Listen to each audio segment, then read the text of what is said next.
Welcome to the House Judiciary Committee this Thursday afternoon, February 12th. We're going to turn our attention to H741, Representative Oliver, who is not here right now, and my bill. But we'll have a walkthrough and start with Eric. Thank you, Eric. Hey, good afternoon, everybody. Can you hear me okay? Yes. All right. Eric Fitzpatrick with the Office of Legislative Counsel, here to walk the committee through H741, which is an act relating to requiring the court to issue an arrest warrant when a criminal defendant fails to appear in court. In terms of the mechanics of the bill, it's pretty straightforward. It's basically addresses the situation where a criminal defendant has been required to appear in court for one of a couple of reasons, which we'll get into, but then they fail to do so. So criminal defendant is supposed to come to court either because they've been arrested and released on conditions or because they've been cited to appear in court. And in either one of those situations, if the defendant doesn't do that, if they don't appear in court when they've been told to do so, then this deals with the follow-up procedure after that. It says if that happens, then the law enforcement officer can't just issue them another citation to appear and say, come back a second time. So instead, the court has to issue an actual arrest warrant and require that the person be arrested rather than given a citation to appear again when they didn't appear the first time. So that's the gist of it. And the way it works, it's, as I say, there's two different circumstances under which that applies. And I should say for a second that it's quite helpful to know as a bit of background that under current law, there is discretion with the law enforcement officer to issue this citation to appear, for example, for any misdemeanors, with some exceptions, but generally speaking, for misdemeanors, they can issue a citation to appear so that they're released with that citation to appear at some future time and date. So this, in a sense, is going to be an exception to that process because it provides that you can't just issue a citation to appear if the person already hasn't appeared the first time. So if they've done it once and they haven't shown up, then the requirement would be that the court issue an arrest warrant instead of the citation. So that's the gist of it. And as I said, there's two different situations in which that procedure would apply. The first one, looking sort of at the bottom of page 1 over onto the top of page 2 of the bill. This has to do with situations where a person has been arrested and released, and they've been released on conditions, or they may be released with or without bail. But one of the conditions that they're released on, and this turns over onto page 2, is that they appear at a future time and place in connection with the prosecution. So in other words, they've got this future time when they have to come back to court for it. And if they don't do that, you'll see this is existing law, lines 2 and 3, page 2. That is a misdemeanor currently. So they fail to do that. They don't turn up. That is unlawful. So this has to do with the procedure that has to happen if they don't turn up. And that's subdivision 2 there. This is okay. If they've been released, they've been arrested and released on condition to appear, but they don't appear, rather than being able to just issue them a citation to appear again, a second time, this time there has to be an arrest warrant. Now it starts on line 4. Requires the court to issue an arrest warrant in that situation where they fail to appear after being released. That just mimics the language that we just saw in the preceding paragraph. So after they're released on condition that they appear and they don't, well, in that situation, the court has to issue the warrant.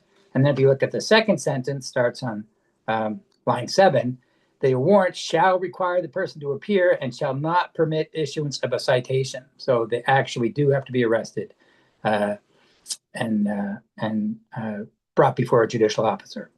Now it's the same thing. That's the same situation or the same requirement, I should say, in the second situation, which starts on the bottom of page 2.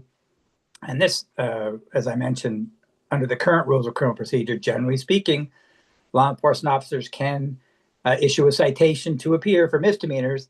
This is so this says, notwithstanding Rule 3, even though that generally speaking, the enforcement officer can issue the citation. This sort of is a carve out and says you can issue that citation in this situation. That starts on line 20.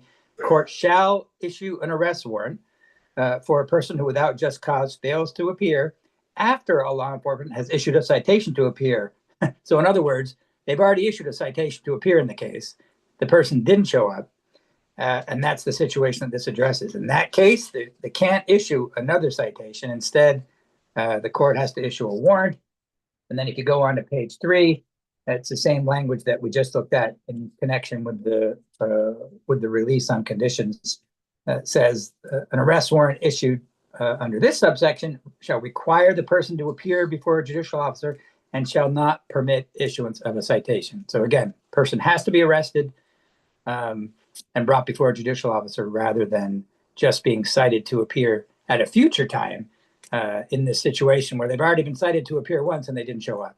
So I say sort of the mechanics are pretty straightforward. I think how it would work in practice, I'd sort of defer to your witnesses and to Representative Oliver, who's had a lot of experience with this sort of thing. But mechanically, that's the way the process is intended to work. Appreciate questions for Eric? All right, not seeing, I'm going to go slightly off agenda here. And as we often do, we often have the sponsor of the bill introduce the bill. And so I'm going to ask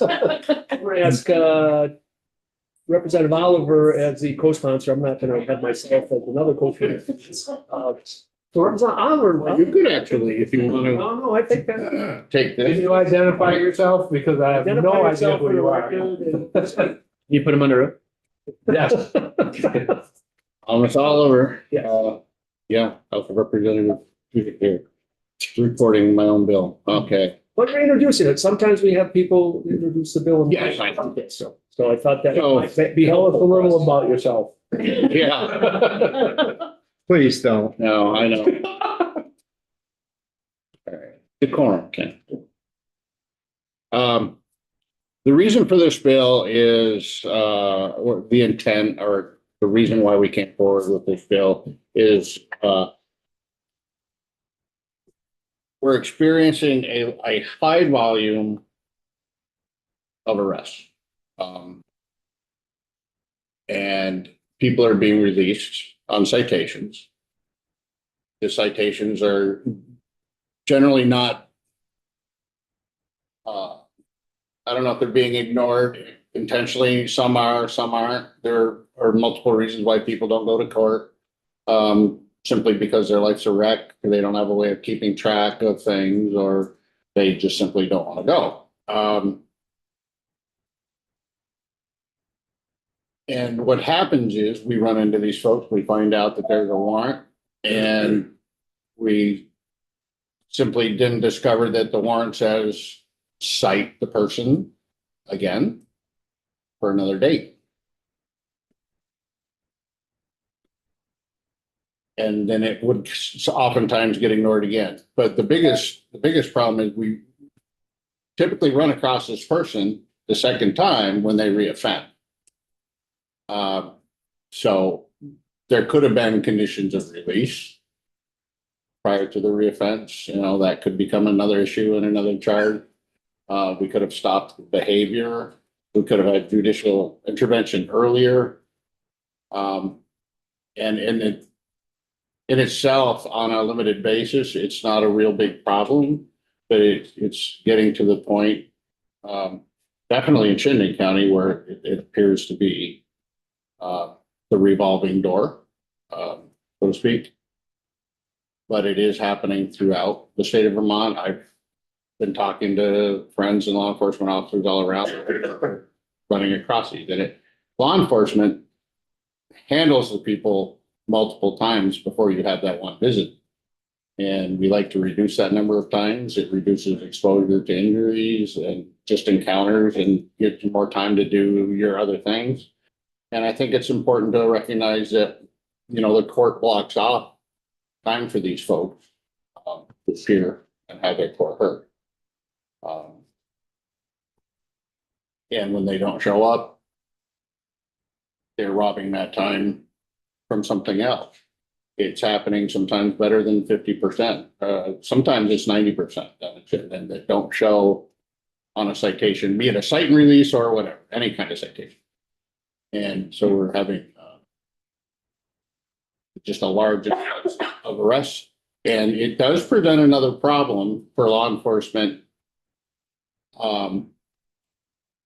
manpower. It can be good and bad. We don't have to handle them twice, but on the other side of the coin, if something happens during the arrest, they do have to go to the hospital. You do have to sit on them for, long period of time until you can get them out and get them to court and be seen. The other problem is, you might have to sit with the person for a while at court before they can be seen. Although, there can be other accommodations, sometimes if it's a limited charge or a lower level charge, sometimes the judge might say, well, you can just let them sit here in the courtroom and appear, just as long as they stay in the building kind of thing, and it gets us freed back up. There's good and bad, but I really do believe that it's creating a perception that we're not serious. The criminals often ask, or the defendants, when we stop them, then we know they have a warrant. When we do arrest them for the other violation, how come you're not going to give me a citation? And that's sort of problematic for them.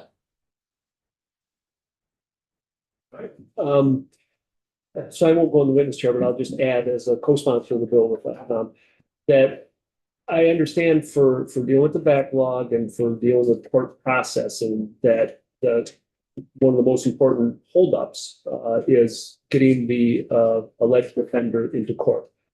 Those who are being held, detained pre-trial, that's getting the transports taken care of. So that's one part. But there's the other part, which is people who are out on their own recognizance or on conditions, on them not showing up to court. And that's the other part of the problem that this bill is trying to, one possible way to solve that. And it's all, it's in the context of getting the alleged offender in court so we can have swift and certain consequences. So I'll just add that. Any questions for Representative Oliver? For me? I will go down the row. Interrogated. Ken, Angela, and Karen. Not interrogated, but you said that they'll go and they'll ask you a question, and then they'll ask you, well, why aren't you doing this? How are they so well schooled in knowing all this stuff? Do you have any idea with that? Repetition. Say what? Repetition. They learn quickly. Just simply because they're experiencing it day in, day out. So it's almost like it's well organized that this is going to happen. They just know the consequences that they're going to feel, typically under most situations. They must go and study it or something, or know the laws as well as what you're trying to enforce. They're not studying it. It's just, I guess, the best way to describe it is on-the-job training. You do it so much and you just keep learning. Okay, thanks. Ansel. Thanks for being here. Glad to be here. It's a good one. This is a question that maybe, well, I just wonder if you can help me understand what the difference is between, I'm looking at page 2, lines 8, 9, and 10. So it says an arrest warrant issued pursuant to the subdivision shall require the person to appear before a judicial officer and shall not permit issuance of a citation to appear. So I'm just wondering what the difference is between a requirement to appear and a citation to appear. Well, I thought there was a requirement if you got a citation to appear in. Only you're on your own recognizance because it's unwitnessed misdemeanor or something. You're given the opportunity to report on your own. Right. That's required to appear. But after a non-appearance, issue a warrant to appear. I'm not nearly as good as explaining these fees as the chief judge over there. Yeah, okay. I figured there was like some nuance there that I'm just not understanding. You will have it. Thank you.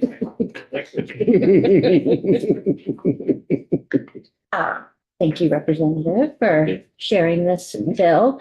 I appreciate it. I think it's an important conversation that we need to have to move things along with the justice system. a couple questions, which I think our witnesses will get to as well, but curious your thoughts. What is just cause to you? Just cause. Yeah, Where it says was it the court used shall already? issue an arrest warrant for a person who without just cause fails to appear. They didn't have a good excuse of some sort or some sort of life impediment and couldn't call and say, I can't be there. Because of an event that interrupted their ability to appear. Insufficient notice, What? insufficient notice. Yeah, Yeah. so is that a thing that is already determined? Like, does the court do that? I'm just trying to figure out who's gonna determine that if there was just cause or not.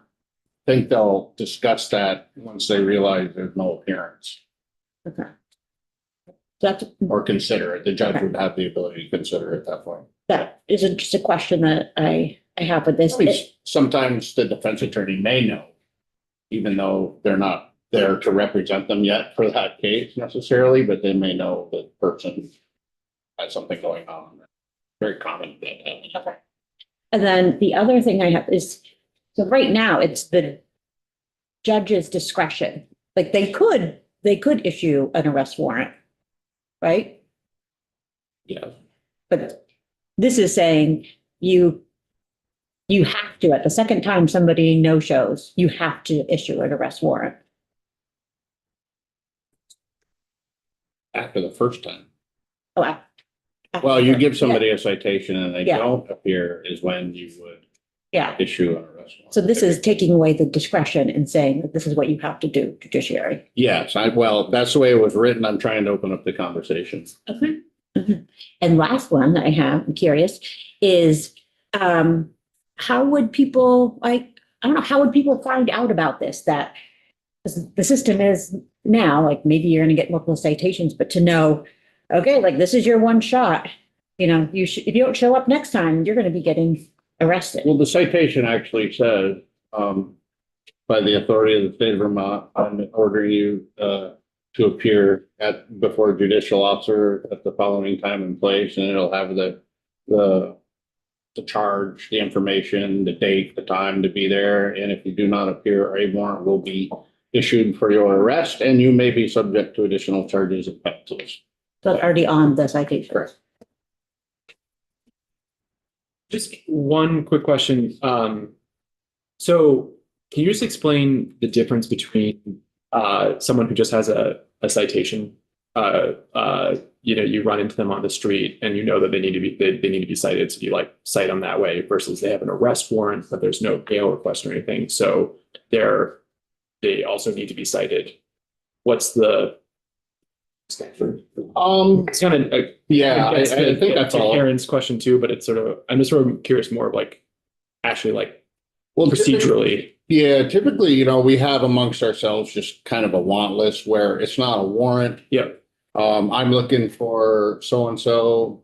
Oh, yeah, okay, I'll look for them out and about today. And then when they find them, we will issue the citation. If we end up not being able to find them, then we will petition for an arrest warrant through the state's attorney's office to the court and ask for, an arrest warrant.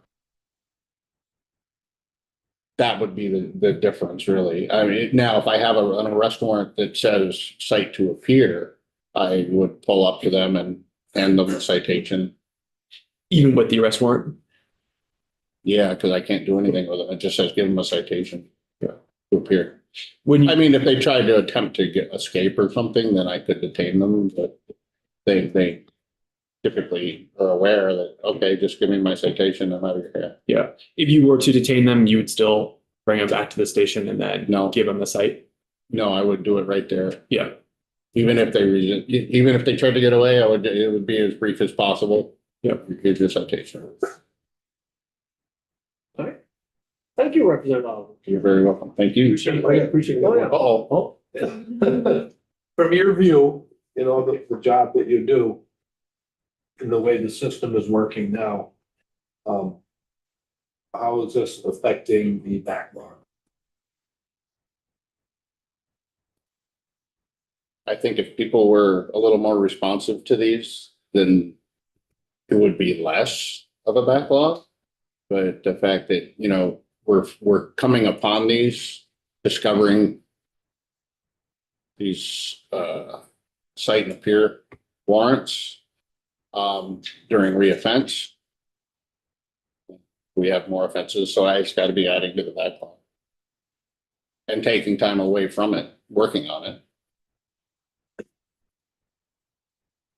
Thank you. From Judge Sote next. Thank you, Judge, for coming back this afternoon. Pleasure. Not getting rid of Your cane. back later also. Yeah, good walk. It's a miracle. So good afternoon, Tom Zone, Chief Superior Judge. Good afternoon. This bill, I think that we heard about judges can already do this, and the short answer is correct.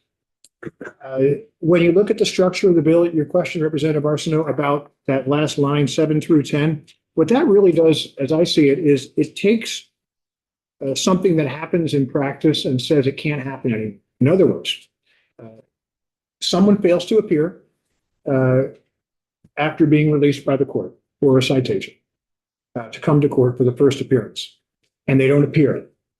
Under this bill, the judge would have to issue a warrant, shall issue a warrant. If in the current situation we have, the judge would say it's going to be bail of $100, let's say, or it's going to be a cite and release, which means you pick the person up, you give them a citation and say, look, you didn't show up last week. This is a citation to show up in court tomorrow. You need to be there. What this bill says is that there's no bail of $200 that the judge can set, because when the judge goes up, when the officer arrests the person, they have to be held. And they cannot be given a citation, because if bail was set and they post bail, they're given a citation to show up in court the next day. And so this says shall not permit the issuance of a citation to appear. So what this does is effectively institute a hold without bail for everybody. You're charting new law. I'm sure Mr. Valerio will have some thoughts on that. That's more than nuance. Yeah. So it doesn't fit. So the other, if you took that out and said, well, you can put bail, the issue that arises is, well, judges can already do this. And so you're infringing on the judicial discretion. You're infringing on the ability of the state's attorney to have input. Because under this, the state's attorney can say, no, we don't want an arrest warrant. And the judge says, 741 warrant, we have to issue it. And so then the question is, are there any negatives here? Representative Oliver mentioned that there are circumstances where people will thumb their nose at the system. He's correct. I think it's safe to say that people who, there's three categories when we look at appearance in court. Those who are going to appear, those who generally appear. There are those who will appear, but they need a little bit of an assistance or reminder sometimes, and those who are not coming to court. What this does is this basically takes categories 2 and 3 and lumps them together and says, the people who are going to be recalcitrant and never want to show up, we're going to treat the same way as those who make a mistake and who may have just not shown up for whatever reason. And so some examples of real world application. You're sitting on the bench and there is a 80-year-old woman who has a citation for retail theft. It is a diversion referral. You are sitting there, it's scheduled, we've set aside the time, and she doesn't show up. Under this bill, you send the police officers to her home with a warrant because she is getting arrested. Because I know it says there's a just cause. I think you can refer to just cause as a good reason. That's how I think it's the safest way to look at it. When you say, what is just cause? The judge decides. Judge will decide that. And what is just cause? Basically a good reason. But no information, no evidence does not establish a good reason. Judges tell jurors, you shall not speculate. Well, we don't speculate why she's not here. She's not here. Here's the warrant. The officer takes the warrant, goes to her house, knocks on the door. answered by someone much younger and says, "Are you Susie Jones?" She says, "No, that's my mother." "Well, I've got a warrant for her arrest." She goes, My mom has Alzheimer's.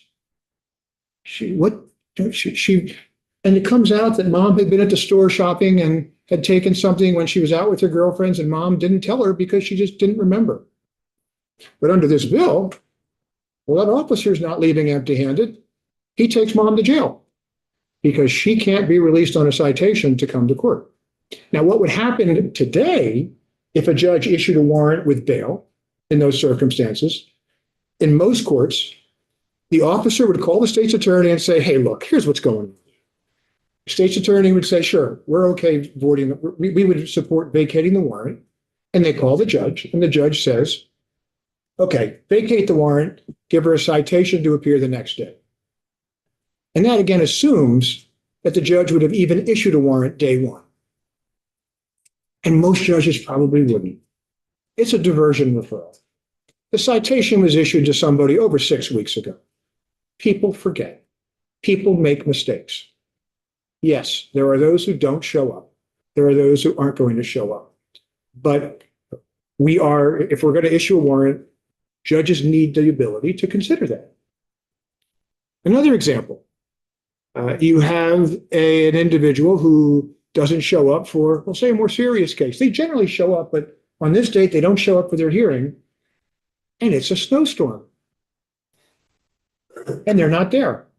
Well, we have no information saying they couldn't be here because of the snowstorm. That's not good cause, right? Absence of evidence isn't evidence. Here's your warrant. Go pick them up. So the police officers go to pick them up. And what do they learn? Oh boy, it's a woman who has 3 kids, and they just picked her up after court hours on a Friday. Oh, by the way, it's this Friday, and it's a 3-day weekend. So now we have to find a place for her kids. She's a single parent. And she sits in jail because she can't be released on a citation to come to court. Do I need to keep going? Yeah.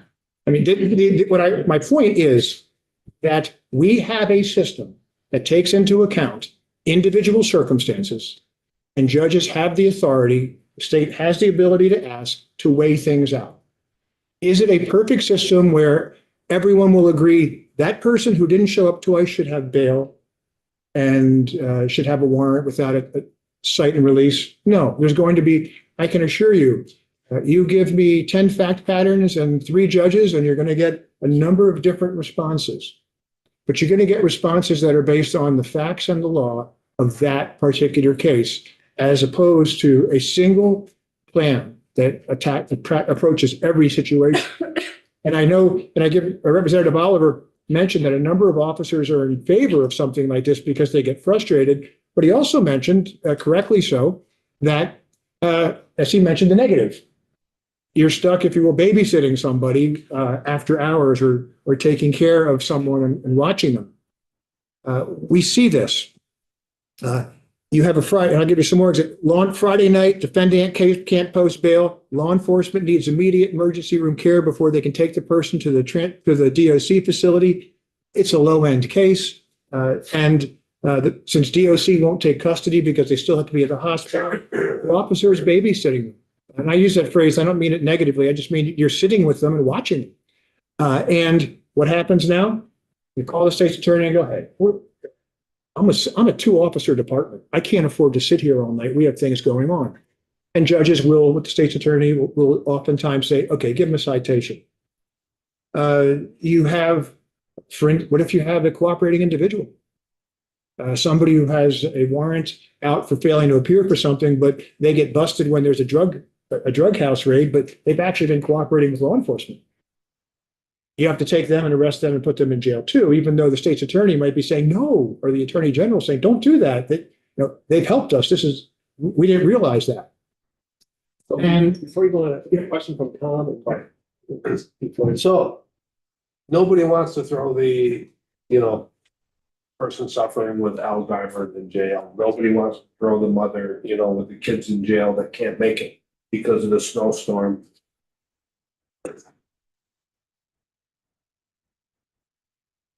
I don't know what the language would be to possibly alleviate those situations, whether you get a chance or two, you know, people do forget.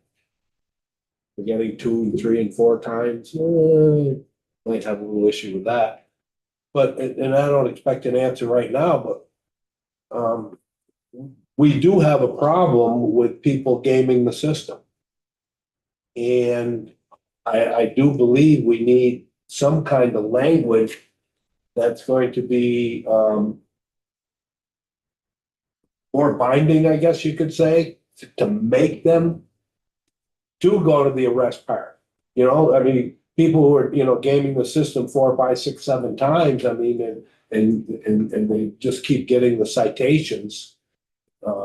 You know, like question Kenny was asking, I mean, they've learned how to play the game, and, you know, and it's just a joke to them. So again, even nobody wants to throw those people in jail that you mentioned, but the people who are gaming the system and wasting the resources of the court, to me, there needs to be some kind of language in there to where a judge has to issue an arrest warrant to get them to finally do what they should be doing. I'll let Mr. Valerio or others talk about their concerns that I would imagine you would hear about separation of powers for requiring a judge to issue an arrest warrant when the judge doesn't have an opportunity to fully and fairly consider all of the facts. I would say that we have an answer to that already, though. The answer is the judge fully and fairly considers all the facts, and the individuals that you're talking about, there is the ability to put appropriate conditions on for bail if they don't show up. Yes, there will be people who don't show up and who thumb their nose at the system. But the difficulty is you cannot put a one-size-fits-all model that you intend to not fit all sizes, because it will. So the solution you're looking for is one that you already have, and that is judges, state's attorneys, defense attorneys in court have to provide the judge with information about why a warrant should be issued, why a warrant should not be issued, and the judge uses the existing law to issue that warrant and put bail on if they believe it's appropriate. So how can we stop all, you know, these people that are gaming the systems from lack of a better term, from falling through the cracks and allowing it to continue? But oftentimes, after an appearance, someone fails to appear 2 or 3 times, the court will issue bail and impose it. And then the person posts bail and then they don't show up again. So, you know, the idea that this is going to solve the problem for people not appearing relies on the fact that they're going to appear if they post bail, that they're not going to make an honest mistake. One of the areas we see quite frequently, if someone has a number of cases, let's say they have 2 attorneys, and they have a hearing on Monday, and they have a hearing on Wednesday, they show up for Monday's hearing and they don't show up on Wednesday. Why? Not because they were blowing it off, because they were there on Monday and they thought it was handled. And then an arrest warrant goes out sometimes and they come in and go, well, I thought it was there. And then it comes up, well, the attorney communication wasn't what it should have been. And so I understand that there is a level of frustration that people are not showing up. But we do have tools. What you're really saying is we think judges should be imposing bail more for people who don't show up as opposed to issuing a cite and release warrant. But judges judge based on the facts before them.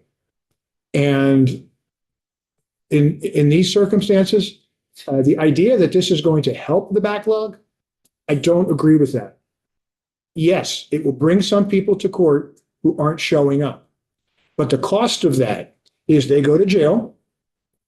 They then sit in jail. They then are part of the remote arraignments, which bogs that down. We then have defense attorneys who have to meet with them through the remote arraignment part. They're not coming to court anyway and getting the paperwork because we don't have transports. And or law enforcement has to deal with them and bring them in the middle of a day where we have a murder trial going on. And now we have this person who just showed up. And under this bill, it could be a $50 warrant. If the judge is in the middle of a murder trial and can't handle the case at that moment, what the judge would say is, any objection to citing them for tomorrow? we got to finish this case. That can't happen. So the police officer has to sit there and the judge says, okay, I'll get to you when I can. And the Burlington city officer is just sitting there for 2, 3, or 4 hours.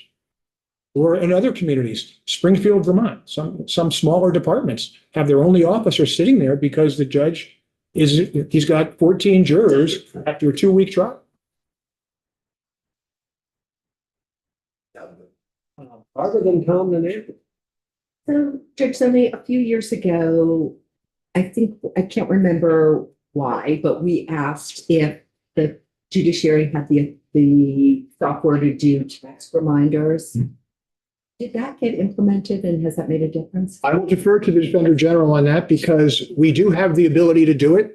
My understanding is that there are a host of reasons why the Defender General and the defense bar is not in support of that. Interesting. And am I correct, Mr. Valerio? All right, so what, I have an email. when he testifies. Because it looked like If you remember something, I remember that we had the conversation Yeah. and you felt that we both felt that it wasn't the best thing to do, but I don't remember the reasons. I could look up what I thought. Yeah. I could also tell you what we'll do, which is, but I'm not testifying right now. We'll look forward to that. I'll yield my time. Well, I don't think you're released yet because we have Tom, Angela, then Ken. Okay. We've already had this discussion, and he does a very good argument. However, I also have a different point of view. I went through the police academy in 1988. I went through part-time 1990. I went full-time, and I've been a full-time since then. Still practicing today. I have not run into a cite and release warrant until after COVID. And I have run into all those examples you've given with regular warrants through my whole career, and we've always figured out a way to work it out. And I think letting people go on a citation when there is a warrant is provides more negatives than positives to what we're trying to get accomplished. Oh, I do have to go. They are serious about me going to court. It kind of, I don't know. The bulk of the people that we deal with are reoffenders, at least in Chittenden County, and probably throughout it. And they know how to do things. And I failed to mention when I was going through it before is it's a violation of NCIC user agreement to put a warrant in that says cite, and it has to be. A violation of what again? It goes into a database. Okay. And it's a national database, and it has to have an arrest attached to it. We have a different opinion on arrest, but it has to be a custodial arrest. And to me, a citation is not a custodial. And everybody I've talked to that is involved with NCIC says, yes, it is a violation of NCIC. It has to go into a different database if you're going to do this, like a statewide database. So we have VCIC. I don't know if it can be isolated to something like that or if it's even worth considering. But when someone's caught, somewhere else, I mean, it could, because it has to deal with extradition and bail. And then we start to confuse the situation, cite and release. Well, they can't even help us when they're not. Their state doesn't make a phone call and say, hey, brother, over here now. I didn't mention that earlier. Angela, then Ken. Well, Judge Stoney, I wonder if you have any thoughts on regarding Tom's question about, well, then what can we do? Did the court have data on how many failures to appear there were in the Chittenden County 3B document? I don't know. That would be something. Zach Waite may have kept track of that. He seemed to keep track of everything. And I mean that as a compliment. So I can check that. And because the follow-up question, even without knowing the number, would be, is it your opinion that, or experience that when there is less time between appearances, that there is a a better rate of appearing. Yes, So that's something we can do. yes. And I would, Representative Oliver mentions that this was something that started after COVID. It's something we've been doing outside in Southern Vermont in my courts for well before that. Yeah. If someone didn't show up, I wouldn't issue if it was a diversion situation or something like that, we're busy. We got a lot of cases. They might have forgotten. They got a citation 7 or 8 weeks ago. I would actually just tell the clerk, we'd send a notice of hearing out to them. More than half the people showed up after just getting regular mail notice of hearing. They'd say, oh my God, for a new hearing coming up. And the ones that didn't, then we could up it another step. Sometimes we send a judicial summons after that by mail. But people would get the idea that, okay, we need to be there. And then the ones who didn't show up with those, yes. Then sometimes you say a cite and release, but you also would oftentimes go to bail at that. And Representative Rachelson, the reasons why, according to the managing attorneys from the Defender General's office, as I understand it, the reasons why the text messaging from the court would not be something people support. Clients routinely change phones. They don't pay their phone bills always. They may share phones with other people and witnesses, including. There would be confusion where judicial text would not reflect county practice about some counties you do have to show up for status and others not. You have to show up for scheduling conferences. It could be confusing to the client because of contact from the attorney at the different times with different messages. The court would not allow the clients to respond. There is a concern that's been expressed about the courts contacting defendants directly. Also, a concern that if the court sends it, then the court says, well, we issued a text. Even if the attorney says I didn't notify them, then is the court going to start relying on its own information to issue a warrant? And that could be concerning. And the last one was also that there's no way to know if the text was actually received. Did it go through? We assume it did. It's like regular mail, but one doesn't know, especially where people might not have the same phone. But aren't they, they're being used in many jurisdictions? There's a number of jurisdictions that use it, yes. And how do they deal with these issues? My understanding is in those jurisdictions that these types of issues, it works. Some people might not like it. Our thought was where we don't have buy-in, we don't have agreement. It's not, and we recognize that it does have the potential to cause issues. We have enough other issues right now with communication with attorneys, losing conflict attorneys. We don't want to complicate things anymore. We want to solve the problems and not have people get frustrated.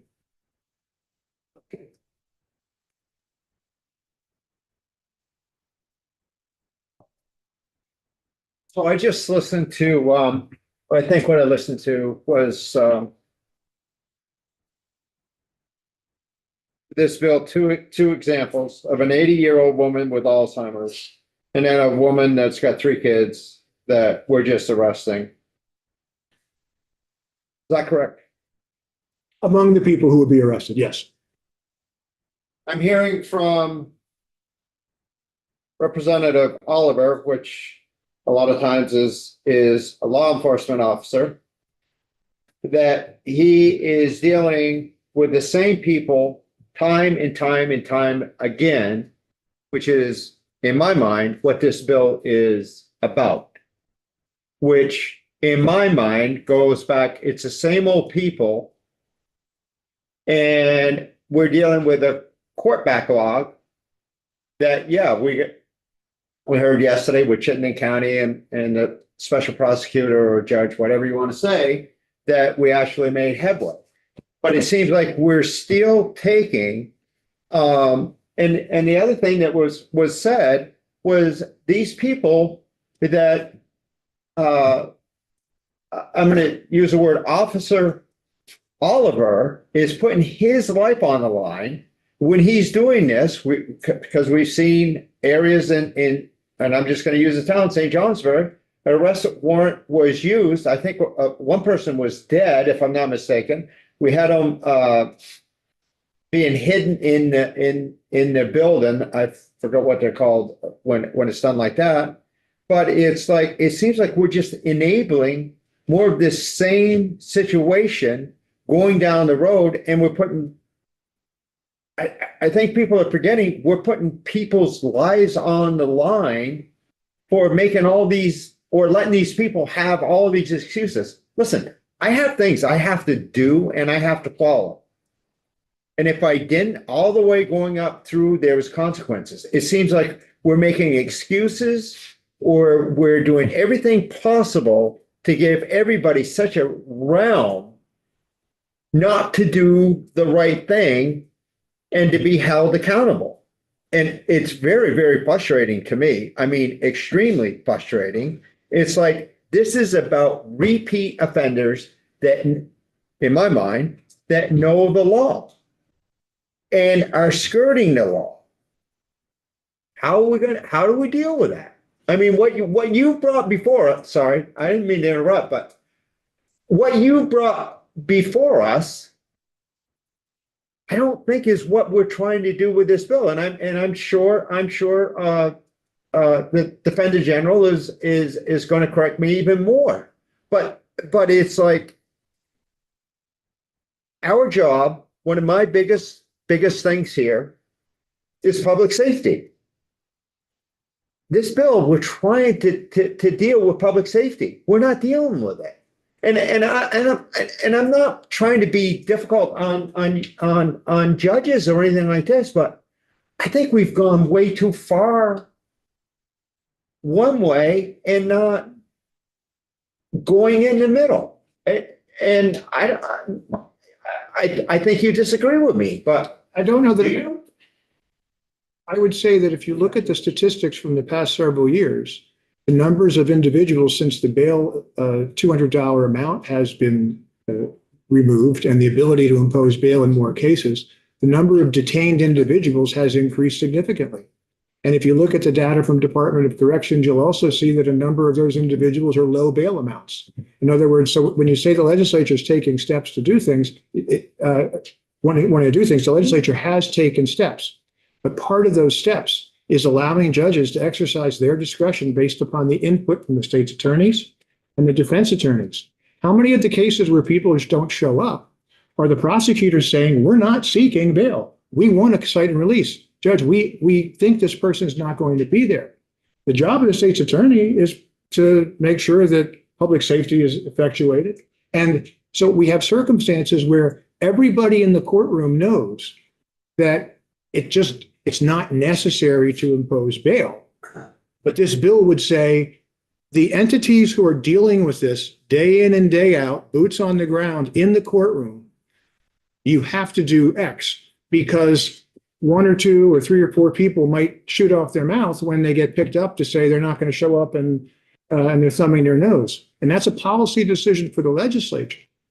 But the issue is not the same in Chittenden as it is in other counties around the state. Yes, we're seeing people who don't show up, and there will always be people who don't follow through. But the existing statutes that the legislature works on every year to fine tune and come up with new components for conditions of release and things like that, provide the court with the necessary discretion to do exactly what you were looking to do. Unfortunately, everyone will not agree on whether or not the bail should be imposed on this day, on this defendant. But that's the judicial system. We are dealing with cases, individuals, specific facts, specific days, specific circumstances. And we're dealing with people, not categories, not generalities. And I understand the frustration. I understand people say, well, this is happening. Judges don't want to see people not show up either. But we have a duty to the law to follow and look at the factors and say, what is going to make this person show up? And if I can't conclude that bail is necessary to make them show up, I don't think I'm upholding it north if I impose bail because I just want to, you want to make a point. That's not what we can do. So we need to formulate a bill that apparently is different than this one to better balance, to hold people accountable to show up in court, so we don't keep dealing with the same situation over and over and over again. I mean, okay, I'm gonna say on Chittenden County for a minute, what, 730 some times this person knew what was going on. I think you used Springfield. We know what's a big situation, what's going on down there in that area, what St. Johnsbury, that we know the high traveled areas, the level of crime that the crimes that's coming in. I think the I use a murder rate, whatever you want to say, that the level of crimes has gotten much more vicious, for lack of better words. And I just don't think we're doing our due diligence of keeping people safe. Well, I use Springfield for an example because that's a department where I know they don't have a lot of police officers. There's like 9 or 10. But I mean, on a duty at one time. Oh, yeah. And so if you have to take somebody into custody, and I'm aware that the chief has previously expressed frustration that they have to drive to White River or they have to drive someone else, and it makes I believe he has, it makes a significant impact on their ability to provide the public safety to the community because their officer is driving this person who might have missed their arraignment on diversion under this bill to White River to sit and wait because the bill doesn't allow the judge to say, cite him and release him. So every decision you make on something like this, it has real world impacts that we do see. The Springfield chief, they do have to send officers to White River. The community doesn't have as many officers on at that moment. That affects public safety. Allowing the courts to continue to operate under the existing discretionary standards that we have provides the court the ability to take that into account on individual circumstances. We cite and we release, and they're right back out there doing the same darn thing again because we're not holding them for any accountability. But that's a different question. If you're saying they're back out doing the same thing, if you impose bail and they post bail, they are released. Individuals are released also. We cannot impose bail because someone has committed a crime or is a risk to public safety. Non-monetary conditions are what needs to be imposed there. Sole legitimate purpose of bail under the Vermont Constitution is to assure that someone's going to show up at court. So if you have a situation where you bring this person to court under this bill, you bring them to court, the court has to decide, are they going to show up? And if they're not going to show up, what amount's it going to take to make sure they show up? It doesn't result in someone being held once they go to court. They're entitled to bail. It's not the money, right? It's not the money that they're not showing up for. They know they don't have to. What am I missing? The purpose of bail is to give an external motivation for someone to show up. In other words, you're going to put up X amount of dollars, and that amount's going to you're going to want that money back. And therefore, if that money's important, so you don't want to miss court because you're going to lose that money. You don't want to lose that money. That's the purpose of bail, not to incarcerate people. Okay, maybe some that's true. What about the ones let's just say there's organized crime out there. I don't know if I can use a hypothetical, but we know there's organized crime out there. They're paying for them to come and do their bail, and they're right back out on the streets, and they're going right back to work for them. How are we handling that situation? The sole legitimate purpose of bail is to reasonably assure the appearance and make sure people show up for court. There are non-monetary conditions that can be imposed. There are provisions of the law that allow someone to be held without bail if it's a life imprisonment case or if it's a felony act of violence. And the court finds by clear and convincing evidence that there's no condition or combination of conditions that's going to assure someone. Those are the options the court has under the law. Can I suggest one other thing on that is, I'm going to go to Tom and say, is that actually getting that person through trial is the primary thing that we've been working on the last 3 years, is to give them resources so much to give certain consequences. So let's not have a long pre-trial period, and that's what we're working towards. When it's pre-trial, you're right, but I'm just saying what we've been working on here is to try to get that process. And you need people there, as Representative Ballard, you need people to show up to move their cases forward. We understand that. The system is designed to address that.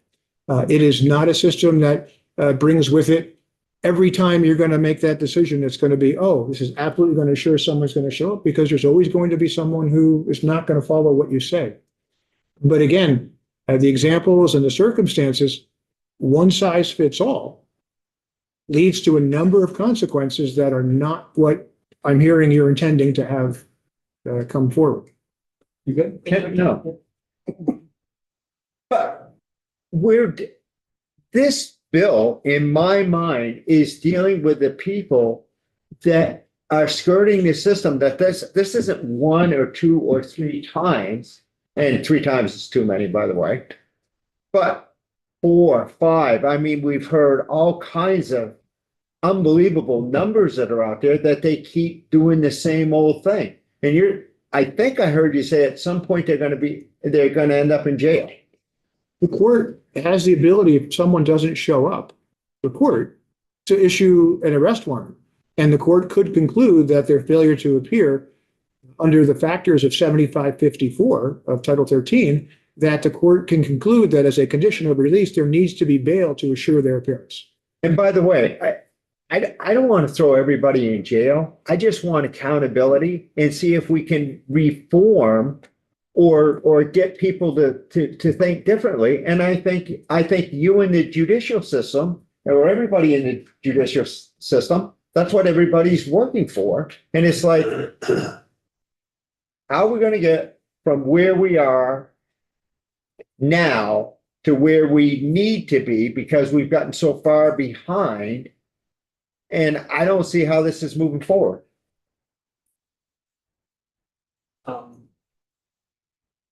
Can I move on? Did I not answer, did I not ask? It's not a question.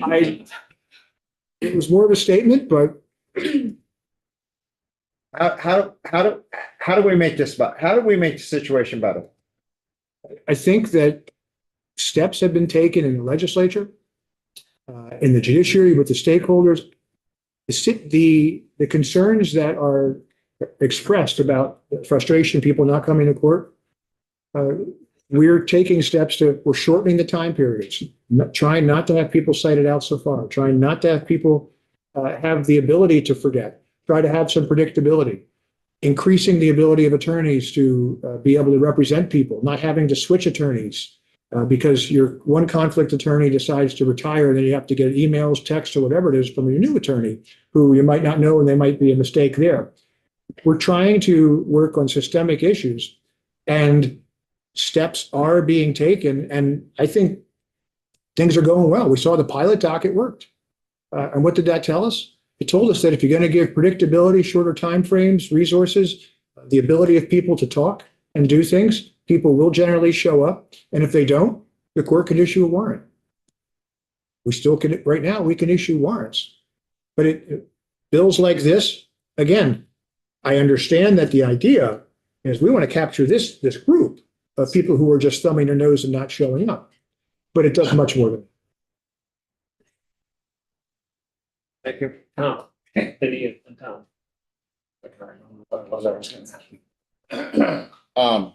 Yeah, having those situations where it does take law enforcement, take us away from what we're doing a very long time, I still think the impact of this may exceed that. It might be better. I've had to drive all over the state to lodge people, in the middle of the night, whatever. The impact it landed up there. It did. The impact of this is having a sort of a different effect that we're seeing. Would the court be reasonable with some sort of policy? I mean, if the court can use its discretion from the bench and issue a notice of hearing to somebody instead of a warrant, so that we don't have to continually handle people, and then maybe a judicial notice or summons that may have to get served, and then that's the kind of thing I'm trying to open up and find a solution. Yeah, my understanding from law enforcement historically has been, if we have to serve something, make it a warrant. We'd rather do a cite and release warrant than do a judicial summons, because a judicial summons says you're supposed to be there. and it still has to be served. And so that a number of officers have said in the past. Yeah, but I can see that, but I mean, at least make an attempt to mail it. If you've taken steps that are non-monetary, and people don't really realize the gravity of the situation they're in, I don't know, but eventually they need to figure that out. And I think that what's important to keep in mind is that, this kind of bill, when you talk about these things, it starts a dialogue. And you said about a policy or something. I can tell you that this is the type of bill you go to the other judges. Well, apparently some people don't like cite and release warrants. And I say that not being a jerk. No, I don't mean it. Yeah, I I mean, know. it's like because here's the negative of a cite and release. You think as judges, you think, okay, and myself included, here's the reason we're doing something. There's a positive way, and this is a good way. But when you hear someone else say, well, no, here's the negative to that. Sometimes it's important to listen and reflect and go, okay, do we still think this is the best way to go? That's a dialogue with the state's attorneys and defense bar to say, what is the best way to accomplish this? I don't know if the state's attorneys, if you have 14 state's attorneys who would agree on that. And I certainly can tell you won't have 40 judges who agree. But the reality is that, again, it's dialogue, it's discussion, it's understanding the frustrations. Just like I've indicated here today, there's unforeseen consequences, or there's cases where it's going to apply where you may not mean it to if a bill like this passed.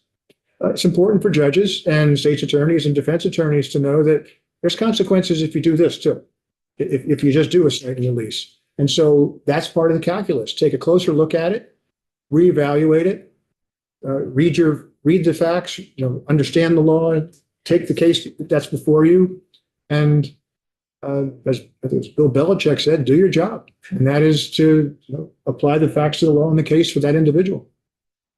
I think Ian, Tom, and Angela. Okay, I'm going to keep it brief. And I'm just going to testify.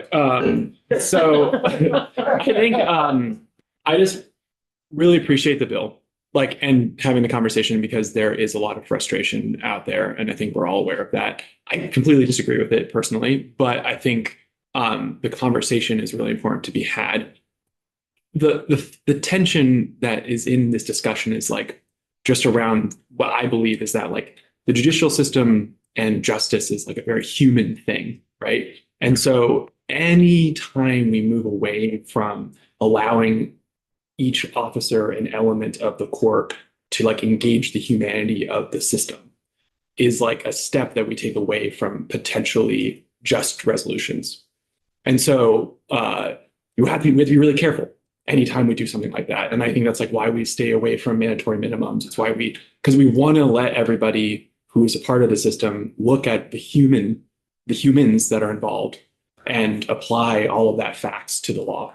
And so I think, and I get all of the frustration. I totally do. And I think, I don't think you do. I do.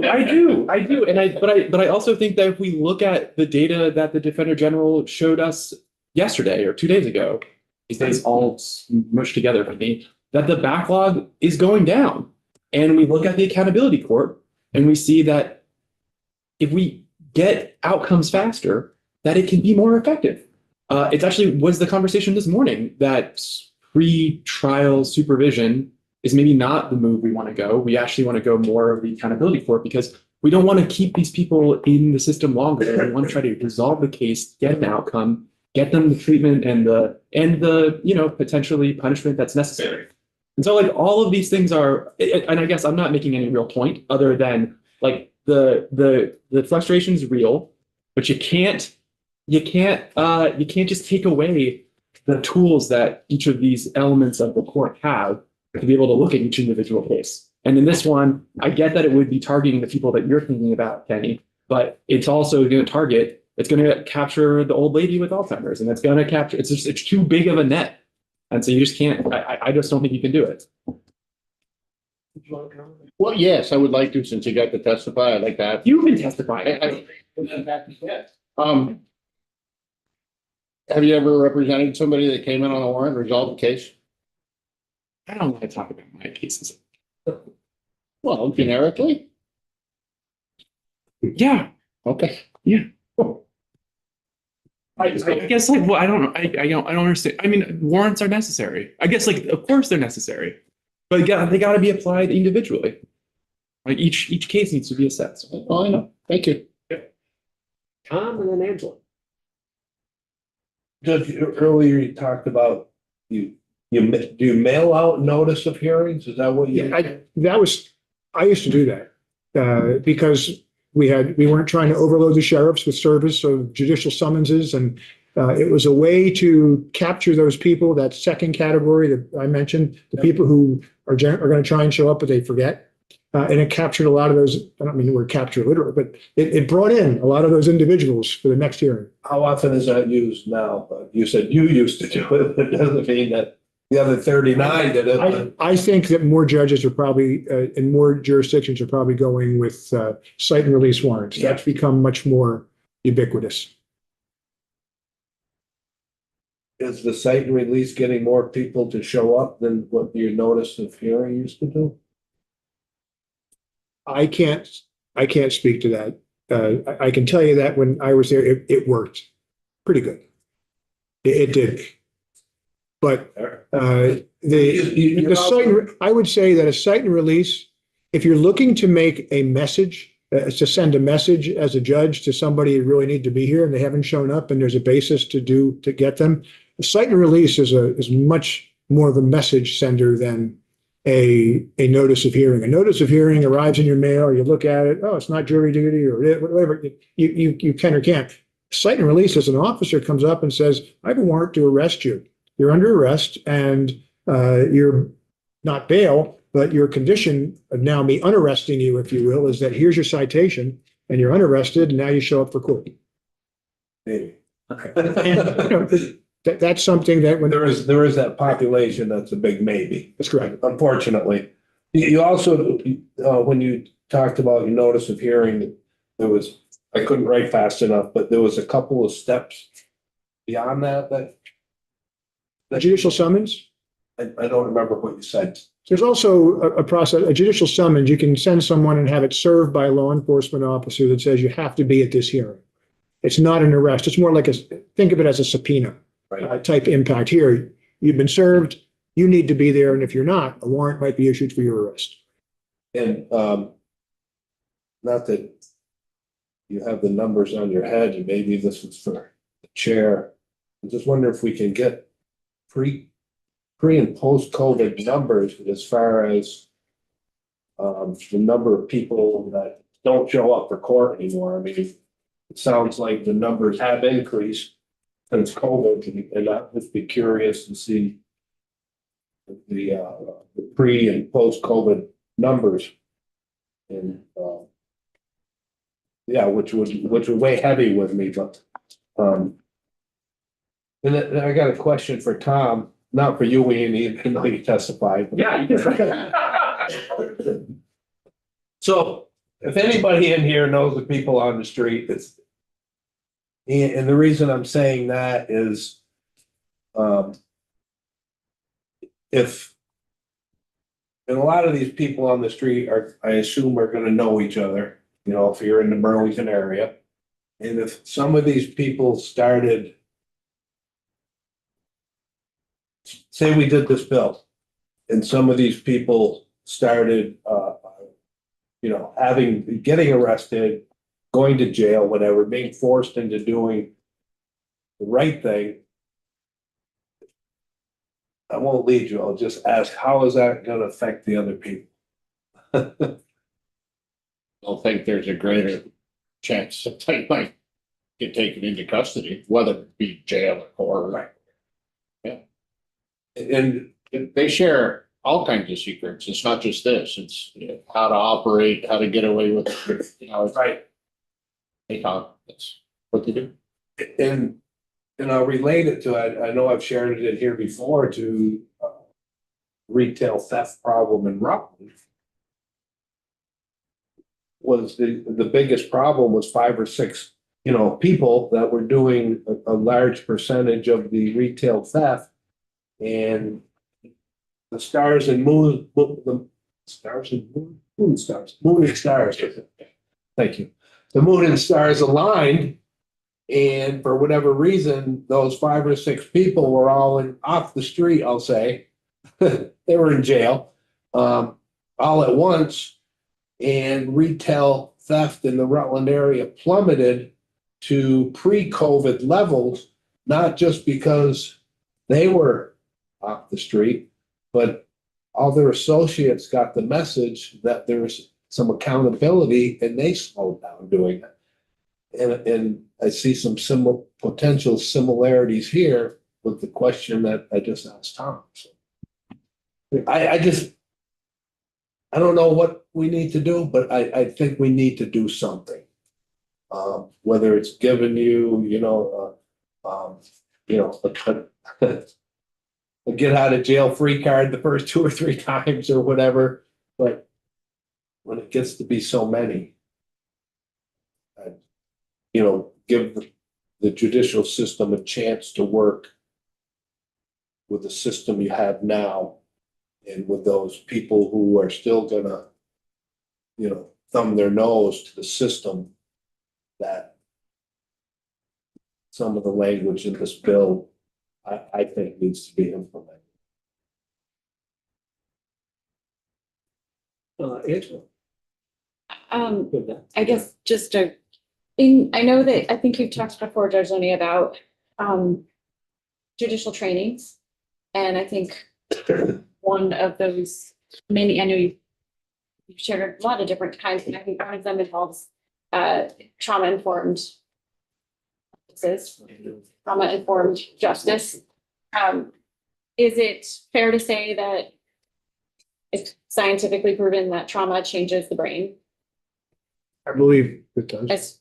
Right. And so I think to Ian's point, like in keeping with the humanity of it all, I feel like whenever we have these conversations, it's important to also put that on the table, recognizing it's not a way to like give people a pass, but to say that applying, standards of like what a healthy, reasonable person would and should do isn't so easy in a lot of the cases that are brought before judges. What you're focusing on is as I said, individual, the prosecutor, the defense attorney, the judge, they know the case, they know the person, and they consider those different types of factors. Is the person who's not showing up someone who is also the victim of a horrific domestic violence issue? And they don't show up for court. We have no reason why they're not there. Do you issue a warrant? And oftentimes the state's attorney will say, Judge, they have to be here next week anyway. Let's just wait. If they don't, you can issue a warrant then. And as far as like the call that if we have to do something, which I understand and agree with, I think it sounded yesterday, and the timing of this, of course, is maybe it's almost like it was by design that we had that conversation yesterday and the conversation this morning, hearing about the 3B docket and then talking about pretrial supervision. And now this conversation, it sounds like we actually know what we have to do. There are tried and true methods that like really center the person and getting like basic needs met in order for them to show up in court. And so it's oftentimes more about support than supervision. That was stressed yesterday. Those are not my words. So I'm feeling like I think we have some of the answers, and it's a matter of implementing them more widely, perhaps. Well, as I said earlier, there's those 3 categories. The middle category, the people who you're talking about, I think, are the ones who will generally show up before, but they sometimes need reminders or assistance and things like that. Those types of situations with the pilot docket and such, it really makes a difference with those. Is it going to make a difference with the 3rd category? I think yes. There's going to be a number of those individuals. It's going to make a difference because we're requiring them to show up for court. There's going to be consequences if they don't. And we're moving the cases faster. But there will be people who, no matter what we do, are going to say to the police officer, I'm not showing up, whatever reason. And we just have to recognize that that's part of the human aspect of what we deal with. And we have to address those cases individually. And again, judges understand that the goal is to bring people to court and to move the cases. And if they think there's one approach that's going to work after hearing from the state and defense, they're going to certainly consider them. Well, thank you for being part of our committee discussion today, this afternoon. John. Pleasure. It's helpful. We'll have to, I think, noodle a little bit on what we can do. And hopefully you take the message back to the court and to the judges of our level of frustration as well. We do have retention, but it's every 6 years. I can tell you, frankly, that when bills like this come up, I visit with the judges and say, here's what's going on in the legislature. Here's how I spent my vacation. Here's how I spent my Christmas vacation. I will tell the judges, here's what the bills are in the legislature. Here's the discussions that are being had. And I think it's important for everyone to understand. We still have to obviously follow the facts and the law, but I think it's good for judges to understand here are frustrations with how things are coming out. And so it helps us to assess things appropriately, I think. All right. Thank you. Unfortunately, we're not going to be able to get to Kim.